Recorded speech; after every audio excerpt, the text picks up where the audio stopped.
So in the news today, yet another article blasting Bitcoin, and in this case, it's coming from J.P. Morgan. The idea that somehow financial investors who make their money off of exploiting people's inability to think outside the fiat currency box, that's not surprising, is it? I mean, how did Bitcoin become what it is? It's because people don't trust government arbitrarily saying, yeah, this scrap of paper right here, this is worth what we say it's worth.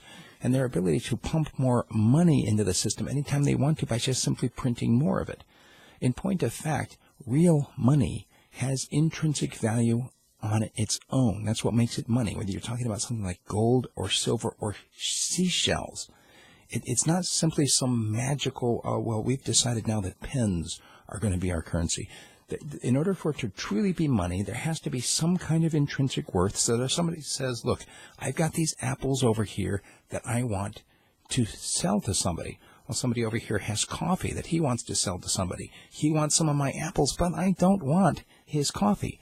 What is one to do? Well, if we agree upon something else that has value, like, say gold, then I will give him, somebody else will give him gold for his coffee, and then he'll give me gold for my apples. That's how money is supposed to work. And the fact that we've had these people meddling with the system of money going all the way back to Roman times, that's part of the issue. And you've got a government that says you may not use any other form of currency except what we tell you you can use. We are going to mint these coins. Look, they're made of gold. Look, they're made of silver. Oh, look, they're made of bronze.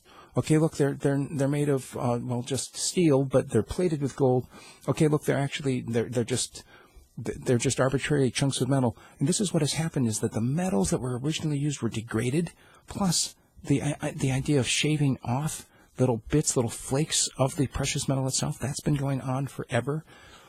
Governments have been stealing from the moment they start issuing currencies, and the fact that Bitcoin just kind of arose on its own. You know what the value of Bitcoin is? They're actual calculations. You can set up a Bitcoin mine using your own computer. Now, obviously, as these calculations have gotten more and more complex, it's harder to actually create Bitcoins anymore.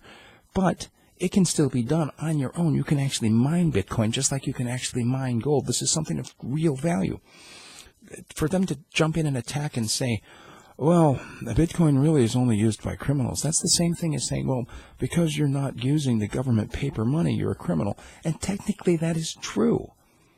Think about it. If you go down to a parking lot and you make an exchange, a barter exchange, apples for coffee, you're technically breaking the law. Did you know that? If you're not using the government currency according to the laws that are on the book in every country around the world, you're breaking the law. You are already a criminal. So, for those who say, oh, Bitcoin's for criminals, well, you know what, so is anything except what the government tells you. Feel free to lick the boot. I don't want to. Okay? You cannot tell me that I must use your scrap of paper in order to conduct my business. If I want to, by golly, I'll use seashells or Bitcoin or whatever else. You know why? Because you can't trace it and you can't tax it. And that's what drives you crazy, isn't it?